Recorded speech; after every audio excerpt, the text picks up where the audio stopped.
What if I told you there's a novel where groundnut sellers literally carry words to their friends, bicycle repairers pump patience into tire shapes, and buildings stare enviously at each other? No, this isn't Alice in Wonderland. This is African literature at its most audaciously experimental. Today, we're diving into a book that throws the rulebook out the window, does a backflip, and lands in a linguistic circus that will either blow your mind or leave you completely bewildered. Stick around because this is going to be a wild ride. Before we get into this literary roller coaster, let me paint you a picture. It's 1975 in Ghana. The Independence Party is officially over. The confetti has been swept up, the guests have gone home, and everyone's nursing a massive hangover from the dream that didn't quite pan out. Military strongman Ignatius Kutu Achiampong is running the show with policies that sound like they came from a motivational poster, Operation Feed Yourself and Operation Feed Your Industries. Because apparently, if you just believe hard enough, food will magically appear and factories will sprout from the ground like mushrooms after rain. Magic. The reality? Corruption is so normal, it's practically a national sport. Government officials are cozier with contractors than teenagers at prom. Everyone wants the power and prestige of important positions, but conveniently forgets about those pesky responsibilities that come with them. Sound familiar? Yeah, some things never change, do they?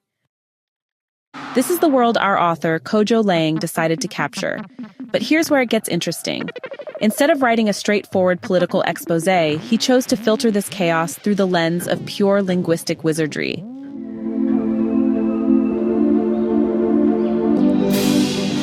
Now let me try to tell you what this story is about. And I say try because explaining a Kojo Laing plot is like trying to describe the taste of purple to someone who's colorblind. Picture this. We've got a cast of characters who are all searching for something. And I mean searching, it's literally in the title. Dr. Bawadi is hunting for comfort, which in 1970s, Ghana means diving headfirst into the corruption pool like it's a luxury spa. The man's basically swimming in bribes and calling it a jacuzzi. Then there's Kofi Low, and yes, that's Low with 2 W's, because apparently 1 W wasn't confusing enough for our author. Kofi's got all this education, all these degrees, but he's wandering around like a lost tourist in his own life. He doesn't know what he's looking for, he just knows he hasn't found it yet. It's like that feeling when you open the fridge at 2 a.m., you're searching for something, but you have no idea what. But wait, there's more. We've got Sally Soon, a European woman who's basically trying to become the world's first professional Ghana enthusiast. She wants acceptance so badly you can practically smell the desperation. She's like that exchange student who shows up wearing traditional clothes on day one and never quite gets that authenticity can't be bought at the cultural gift shop. And then we have the women who are absolutely stealing the show. There's this 3-generation household of women, Nana Isi, the matriarch, Awurafua, the middle generation, and Araba Finn, the granddaughter. These women are running their lives like a perfectly oiled machine, independent as an odum tree. That's Laing's comparison, not mine. And honestly, it's beautiful. They've basically looked at patriarchy and said, thanks, but we're good. Now here's where things get wonderfully weird. There's this character named Beni Baidoo, who's considered mad, but his madness has a method. While everyone else is stumbling around confused, Baidoo knows exactly what he wants to create his own village. The man's out here playing SimCity in real life, and honestly, in a world full of chaos, maybe that's the sanest thing anyone could do. But the real star of this show is Adwoa Adde, a witch. And before you start imagining green skin and pointy hats, let me stop you right there. This is African literature, so we're talking about a spiritual powerhouse who flies over Accra, giving us the bird's eye view of all the madness below. She's like Google Earth, but with supernatural powers and better commentary.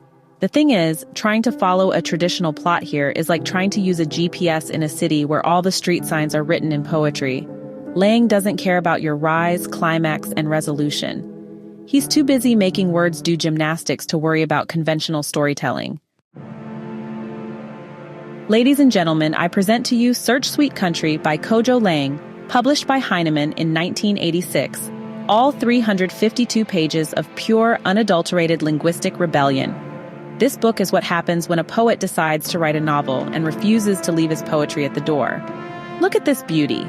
It's been re-released recently because people are finally catching up to what Laing was doing nearly 4 decades ago. Sometimes the world needs time to catch up to genius. And folks, this is one of those times. Now let me tell you why this book made me question everything I thought I knew about storytelling. First off, Laing's use of language is absolutely revolutionary. This man takes English and makes it do things that would make Shakespeare weep with envy. He's got groundnut sellers picking up words instead of groundnuts, bicycle repairers pumping patience into tires, and laughter literally dropping onto chairs with people. Listen to this. Adwoa's laughter dropped on the chair with him as he sat down. Who writes like that? Who even thinks like that? It's like Laing looked at normal prose and said, "This is boring. What if everything was alive and participating in the story?" And that's exactly what he does. In Laing's world, buildings have feelings, the moon gets eaten by clouds, and even the most mundane objects are active participants in the narrative. It's like the entire universe is conspiring to tell this story, and honestly, it's magical. But here's what really gets me. The way he plays with words. He'll use a word in one context, then immediately flip it into a completely different context in the next sentence. So you've got people eating tatale, and suddenly they're eating different thoughts. Someone shakes their head, and boom, now a taxi is shaking. It's like verbal sleight of hand, and just when you think you figured out his pattern, he switches it up again.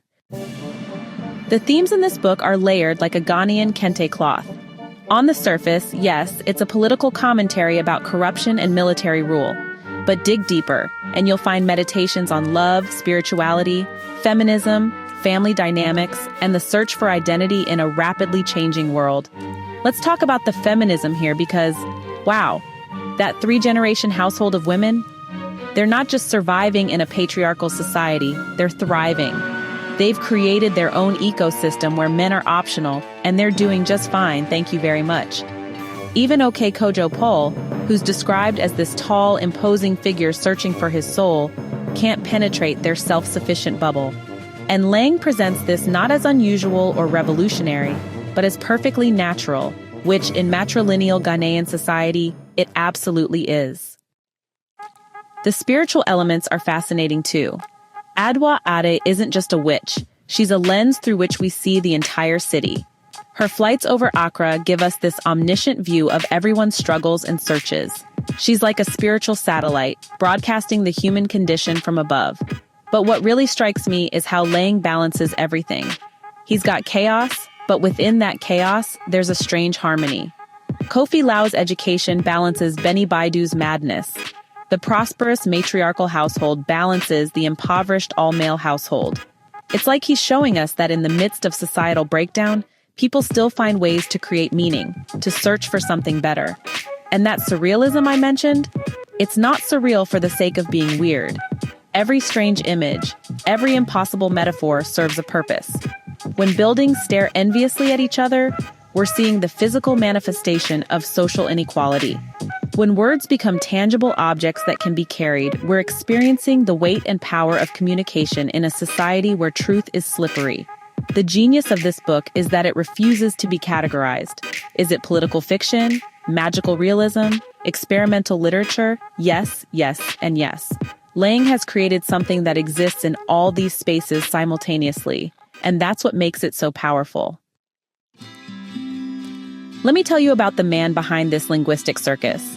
Kojo Laing was born in Kumasi, Ghana in 1946.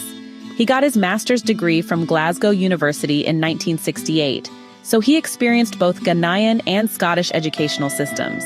Talk about cultural fusion. No wonder his writing feels like it exists in multiple worlds at once. What's fascinating is his career path. He spent a decade as a government administrator, so he saw the corruption and bureaucracy from the inside.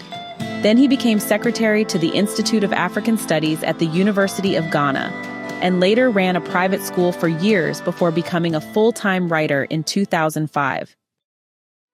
This man lived the experiences he writes about. He wasn't observing Ghanaian politics and society from the outside, he was swimming in it, working within it, understanding its rhythms and contradictions from the ground up. Search Sweet Country was his debut novel in 1986, and it immediately established him as a literary innovator. He followed it with Woman of the Airplanes in 1988 and his poetry collection God Horse in 1989. The man's been consistently pushing boundaries for decades. What I love about Laing's approach is that he's not trying to make his writing palatable for Western audiences. He's not explaining Ghanaian culture or translating it for foreign consumption. He's writing from the inside, mixing Ghanaian jargon, street language, and local expressions with English to create something entirely new. Nigerian writers have done this successfully, and Laing is doing it for Ghanaian literature. So should you read this book?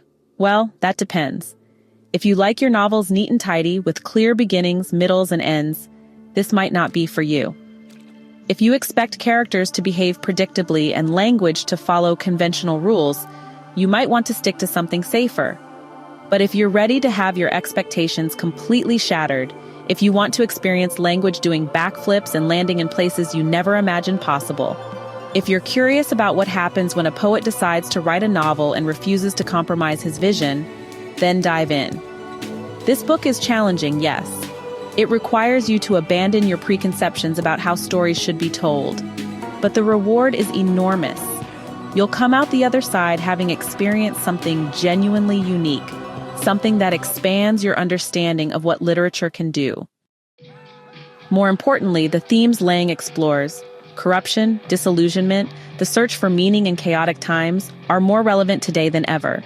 This isn't just a historical artifact, it's a mirror reflecting issues that persist across cultures and decades. Kojo Laing took the road less traveled, and it has made all the difference.